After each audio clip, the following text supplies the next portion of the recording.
Hello, today I want to cover the topic of equations of parallel lines.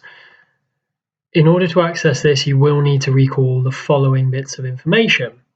We represent the equation of a line in its general form of y equals mx plus c, where m tells us the gradient of the line, or the rise divided by the run, or even more formally, the change in the y-axis divided by the change in the x-axis. So the gradient is how far up a line goes, or indeed how far down a line goes if it has a negative gradient, against how far across it goes on a set of axes. The other thing you'll need to recall is that in this general form, y equals mx plus c, c tells us the y-intercept, or more formally, it's where the line crosses the y-axis, and because it's where the line crosses the y-axis, it's also where x is equal to 0. So x has a value of 0 wherever the value of c occurs. Here's the thing to consider then. This graph shows three straight line equations that I'm going to give you here. First one, the red one, shows y equals 3x plus 7. The blue line shows us y equals 3x plus 1. And the green line shows us y equals 3x minus 2. Now, the thing that all of those lines have in common is that they've got a gradient of 3. The m part of the equation, the coefficient of x, is 3. And if you look at the graph, for every 1 square that each of those lines goes across, it goes 3 up. So the change in the y divided by the change in the x is 3. The gradients are all 3. The y-intercepts vary. For the red one, the y-intercept is plus 7, and you can see that that line crosses the y-axis at 7. For blue, the y-intercept is plus 1, the c part of the equation is plus 1, and it crosses the y-axis at plus 1.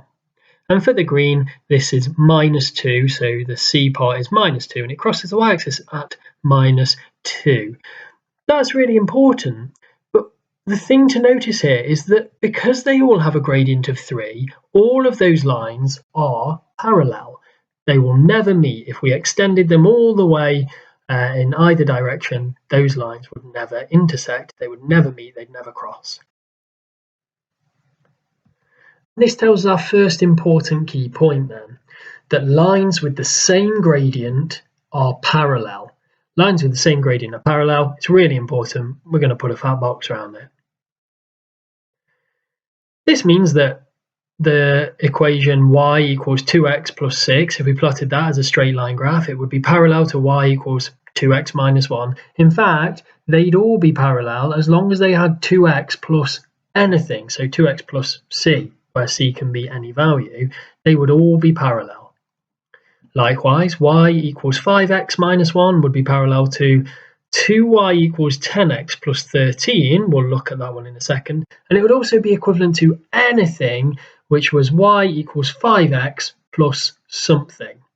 The reason that that middle graph works, if we think about dividing that by 2 so that we've just got 1y, I would actually have y equals 5x plus 6.5 or plus 13 over 2 or 6.5, however you want to express that. So that line would still be parallel because it's got the same gradient. Here's an example of how to apply this concept then.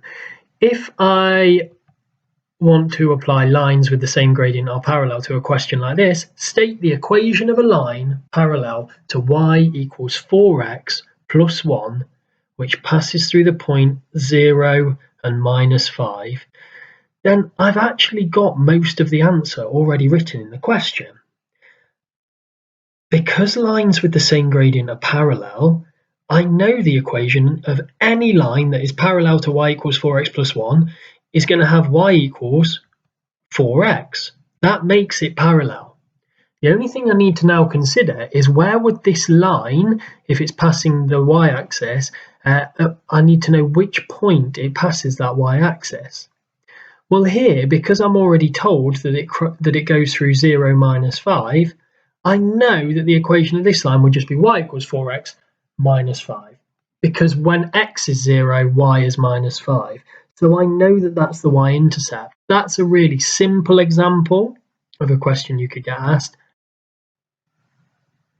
Here's a tougher example. Again, we're just going to use this key bit of knowledge that lines with the same gradient are parallel. I want to state the equation of a line parallel to y equals 2x minus 7, which passes through the point 1 and 11. So the first bit is really simple again. I know that my line is going to have y equals 2x because it's got to have the same gradient in order to be parallel. But here, I don't know what plus c is. I've not been given the value of y when x equals 0, so I don't know the exact value of c. So what do we do?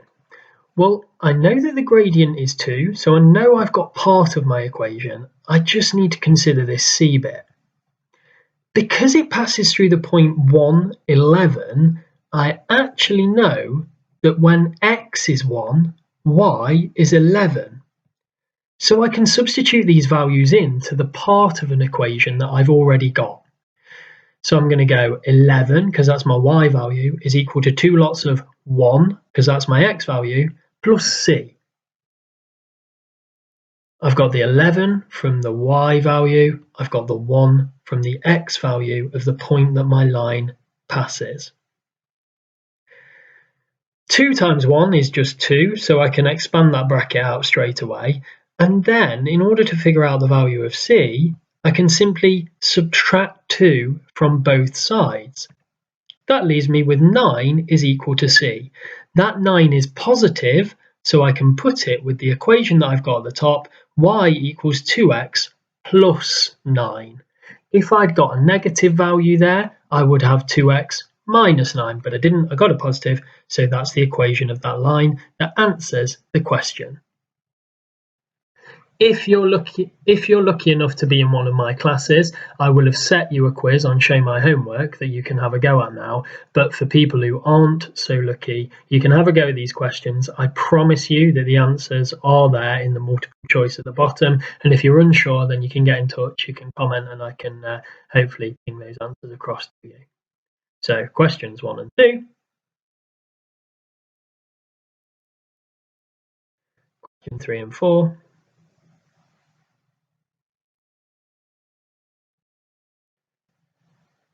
And question 5, which is spicy. I've rattled on for 8 minutes, so I'm going to end it.